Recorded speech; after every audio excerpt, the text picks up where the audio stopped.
Hello, Group 1. Welcome to your reading. First, let's look at what part of your life requires structure and discipline. The card we have here is Four of Cups.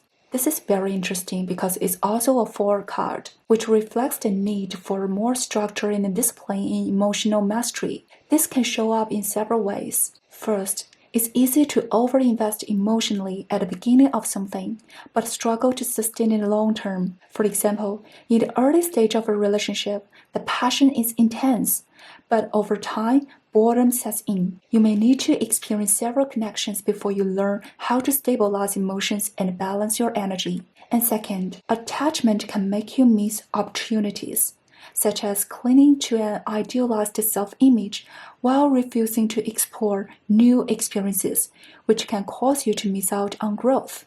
Third, being stuck in the past can block energy. For example, not letting go of a past relationship can cause you to miss the chance of a new one. 4.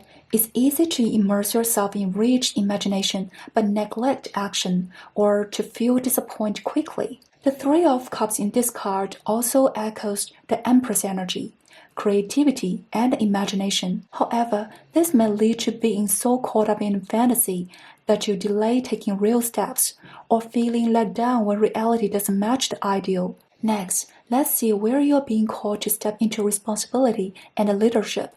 The card we have here is the World. I sense this group has a lot of flexibility, maybe even athletic talent or physical agility. You have strong charisma and a natural ability to rally people around shared interest. So, even if a group is made up of very different personalities, skills, or cultural backgrounds, you can find a common goal that benefits everyone. If everyone in the group were to develop on their own, the results might not be ideal or growth might be limited, but you can create a group or platform where everyone can explore different roles, discover their true place, and grow into collective strengths. Your flexibility also shows in your ability to connect with different types of people and weave those connections into a whole, expanding collective or platform. This is a remarkable leadership quality. Now let's explore the challenges or old patterns that may block you. The card we have here is the Empress. Fascinating, because we just mentioned her earlier. I'd even suggest you revisit the Empress reading in this series for extra insight. I sense your yin or feminine energy is strong, but strong doesn't always mean unshakable. There's a theme of attachment here. One reason you may not fully step into personal leadership is your role as a caregiver or nurturer. You may feel bound by family ties or others' dependence on you. Another form of attachment could be a person, a relationship, a family, or a job. Whether others depend on you or you on them, there's a stagnant, stuck energy here. The Empress card tells me, Group 1, you are very abundant, magnetic, and already attracting divine opportunities, just as the Four of Cups hinted. Some of you don't believe you deserve what you're attracting, so you ignore it. Others may feel they can't hold on to opportunities long term, so they deliberately turn away. What's needed is to break the stagnant pattern and recognize that you're profoundly abundant and valuable. You deserve all the good people and experiences life has to offer. You can claim and direct the resources you need, and you can build relationships based on equality and respect. Avoiding over-attachment doesn't mean rejecting relationships. It means always remembering your worth. When both you and other person in a relationship acknowledge equal value, attraction flows naturally, energy circulates, and opportunities for both emotional and material wealth are created. Now let's see what external support and inner strength can help you build stability. The card we have here is the Page of Pentacles. For me, this represents the small joys and everyday blessings. If you're attentive, you'll notice that life continually offers you these small but real gifts, practical encouragement and rewards. While they may not cause sweeping transformation overnight, they give it a right nudge at the right time to keep going. I also see that you have admirers, followers, or younger people who look up to you. In supporting others, you also feel energized by their support of you. And finally, the Page of Pentacles highlights your qualities of humility, eagerness to learn, optimism, and your ability to spread positive energy. These traits create a solid foundation for the development of your leadership. And lastly, let's see what long-term outcome the Emperor's energy will create for you. The card we have here is Temperance. Wonderful. I absolutely love seeing this card. Temperance represents my favorite form of leadership. Rational, objective, and naturally harmonious. It doesn't need to be trained. It's an innate gift. Like the imagery on the card, it embodies universal love, compassion, and a perfect balance of kindness and strength. The highest expression of your leadership is to navigate worldly life with ease while maintaining spiritual growth and inner freedom. Being in a world but not bound by it. This card also reveals your future life stage. You will undergo experiences in the material world and take on the role of organizer or coordinator, creating a community that functions like an endless energy cycle, continually generating abundance and opportunities. Even if one day you step away from this community or energy circle, it will continue to flow on its own. It's like a gift you offer to this world, and you will absolutely be able to live the peaceful, fulfilling life you were dreamed of, that sincere, pure experience you have long envisioned. I sense some of you may have rejected worldly noise in the past, but over time, you'll no longer resist the roles and the scripts of ordinary life. As your energy settles into steady flow, wherever you becomes a fairy tale, beneath your feet, you stand on sacred ground. Wishing all the best to Group 1. See you next time. Hello Group 2, welcome to your reading. First, let's look at what part of your life requires structure and discipline. The card we have here is Nine of Swords. Okay, Group 2, you need to manage your anxiety, keeping it within a reasonable range so it doesn't interfere with your daily life. Some of you also need to work on managing your sleep quality, as I sense a vicious cycle here, or even tendencies toward compulsion. Whether it's the Emperor or the Knight of Swords, both of these cards in this deck point out that you have professional skills. Some of you have very specialized, high-level skills, even involving confidentiality, and this has made your daily life quite fixed, even restrictive. It may be hard for you to connect with people outside your professional cycle and within your field. The relationships with colleagues and classmates may feel locked into rigid patterns. Simply put, outsiders don't understand you, and those who do can't help you because they face the same problems. We must admit that good emotional connection and support are crucial for the quality of life and mental health. Sometimes just talking about worries helps. But your challenge is either not knowing who to talk to or having tried before without much relief. For some, if confidentiality is a genuine requirement, it becomes even harder. From my perspective as a reader, I also feel a bit helpless because honestly, I don't really know how to help in a direct sense. I can't pretend to understand your field. And unlike with other people, I can't simply say, well, leave this environment, switch path, because I sense that what troubles you also gives you responsibility, achievement, and even a sense of life purpose. Paradoxically, what challenges you is also what shapes you and makes you better. Although we'll put advice cards later, I want to tell you now, you are already doing enough. You are better than you think. You are indispensable. When anxiety feels overwhelming, journaling can be a very effective way to ease mental pressure, even if you destroy what you were reading afterwards. Next, let's see where you are being called to take responsibility and show leadership. The card we have here is the Six of Cups. I can already feel that the situation for this group is far more complex than I first imagined, but that's okay. Let's take it step by step. First, your childhood and your past have had a huge influence on you. Combined with the Nine of Swords, this suggests some may have experienced trauma, even trauma serious enough to be considered criminal, and for some, it was legally recognized as such. Whether you try to escape, resist, destroy, or rebuild, your current social identity is directly tied to your past. The Six of Cups tells me you need to step out strongly in the area of healing your inner child and releasing the past. I know this doesn't sound like a concrete worldly responsibility, but it is absolutely essential for you, and it will show up in your worldly life too, which we'll discuss further. In fact, your worldly life doesn't need to worry you. You have outstanding traits and talents. If you are dissatisfied with your current situation, healing the past is even more crucial. It will free your gifts to flow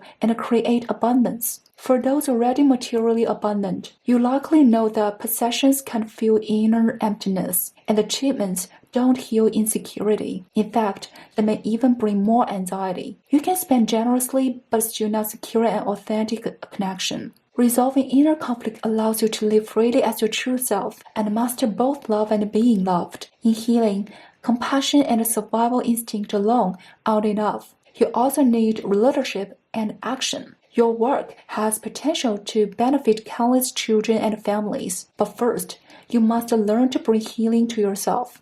And as for worldly responsibilities, beyond healing or counseling industries, I also see connections to security technology, law, environmental innovation and new materials, pediatric medicine, food safety, and even game design with healing and nostalgic themes. There are many possibilities, all highly specialized, and some of you may start out in these industries, then go on to establish children's funds or support educational development. Now let's look at what restrictions or old patterns are blocking your leadership. The card we have here is Knight of Pentacles. Here we see material concerns, which can show up in two ways. First, some of you were born into wealth, but experienced dramatic events in childhood that left you deeply anxious about money and security. You may worry that others approach you with selfish motives. On the other hand, others may be dissatisfied with your current material status, feeling you haven't yet reached your goals, and fear you can't protect yourself or those you care about. Either way, there's a tendency to equate personal value with material resources. And remember though, the material of Pentacles isn't only money, it's also your time, energy, and accountability. Both the Knight of Swords and the Knight of Pentacles relate to the Hermit card. Perhaps your method of introspection needs to shift. I can feel that you're ready to do self-reflection and healing work. You're not the type to chase wealth at the cost of soul growth, but you're about to step into a new phase of life, and it feels like you're one step away at the threshold, so it's time to try new methods. In the traditional tarot we know, the Hermit holds a lantern. Where is your lantern pointing? If the Knight of Swords represents a self-attacking drive, using anger or resentment to push forward, the Knight of Pentacles shows another way, moving forward through self-affirmation and self-respect. I strongly suggest you dedicate an entire day in solitude to listing all your strength. Why? First, because many of you are not used to affirming yourselves. You need time to build a mindset to do it. Second, because you have so many strengths that you need a full day just to write them down. This is to give you a clear visual recognition. Beyond material wealth, you have abundance of qualities that are themselves forms of prosperity. And now, let's see what external support and inner strength can help you build stability. The card we have is Three of Cups. This is beautiful energy. It shows harmony between your inner and outer worlds. Externally, your support network is expanding. Your circle of community is growing. More people sense your warmth and goodwill. More people understand you, and more people stand by you. Internally, you're more open to connection and intimacy. You'll feel safer and more trusting in groups, able to both nurture others and accept their care in return. You don't need to prove your value by always being perfect, resilient, and strong. Your existence itself is valuable. You are a living vessel of love. You also feel safe accepting cracks or ruptures in relationships because you know there are opportunities for reconnection and deeper bonding. Group 2 is made of kind souls. Even in pain, you expect yourself to remain kind, but kindness isn't meant to be a burden or a moral duty. For people who live happy, fulfilled lives, kindness flows naturally, without effort, without rules, without a teacher telling them it's their mission. You only need to live in happiness and fullness, and the kindness will simply radiate from you. Finally, let's see what long-term results the Empress energy can bring you. The card we have is Eight of Wands. Fantastic! This is divine momentum, the blessing of the universe. Since the question is about long-term outcome, the message is simple. You will be supported by lasting blessings and acceleration. Whatever you want to pursue, whatever challenge you want to conquer, you already have what it takes to achieve it. As a reader, I want to remind you, start with self-healing. Start with recognizing your unease and vulnerability. Start by letting yourself off the hook. Allow yourself to relax, to be wild, to loosen control. Don't set harsh demands on yourself, and don't be strict with yourself. When you let go of rigidity, you discover surprises within yourself, the kind that are joyful, unexpected, and absolutely yours. Okay, Group 2, wishing you all the best and see you next time. Hello, Group 3, welcome to your reading. Let's first take a look at which part of your life requires structure and discipline. The card we have here is Three of Pentacles, which carries a very positive energy. This shows that your talents are recognized. Some of you may already have a certain reputation in your professional field, and for some of you, you've already achieved your first stage of victory. Even for those who haven't yet seen results, they are close. Rest assured, you're on the right path. Your methods are sound and success is only a matter of time. Regardless of the pace of your real-life progress, the energy of this card reveals that you've already completed an important initial phase and will reap rewards accordingly. Your future is bright. For number 3 card, connected to the Empress energy, also hints at future abundance. But Empress energy of abundance takes time. It's not a story of overnight fame or wealth. So back to the question, which area of your life needs structure and discipline right now? The answer lies in your attitude toward your work, your wealth, and your long-term planning after achieving the first success. The Emperor in this deck appears as Zeus, symbolizing Jupiter's expansive, overly optimistic energy. Overexpansion can block the creation of sustainable achievements. In short, your initial success is wonderful, but you cannot afford to be careless. Like earning your first pot of gold, it doesn't mean you can squander it, because bigger responsibilities lie ahead. These cards feel like the universe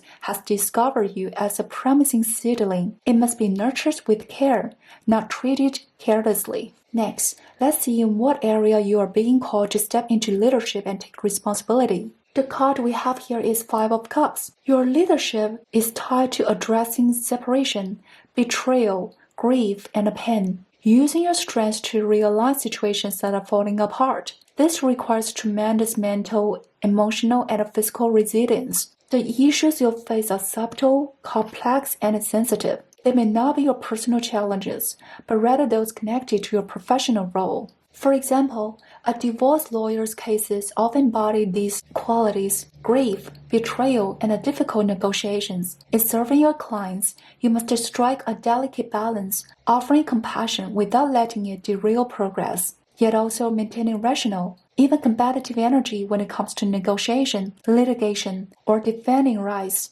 Beyond law, this can also apply to mergers and acquisitions or corporate breakups. What it says is that you're not necessarily there to heal the emotion of grief itself, but to address the painful circumstances causing that grief. Returning to the lawyer example, by resolving the case well, you give your client more time and resources to start a healing journey and rebuild their life. I feel that those in this group are extraordinary.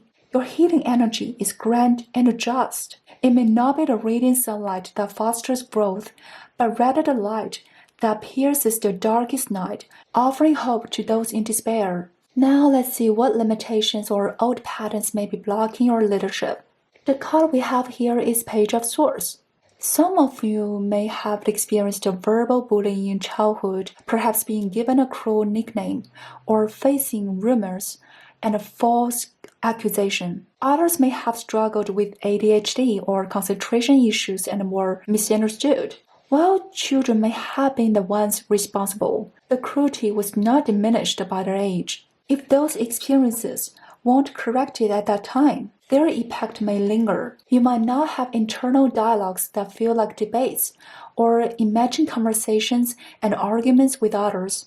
You may be oversensitive to how others perceive you, fearing negative labels or disapproval. The Page of Swords here signals an internal conflict, one that may not reflect reality, but still carries weight in your psyche. Why is resolving this so important? Because others' opinions can influence your own self-perception, whether consciously or unconsciously. Earlier, we noticed that after your first phase of success, bigger responsibilities await. And this card is a reminder.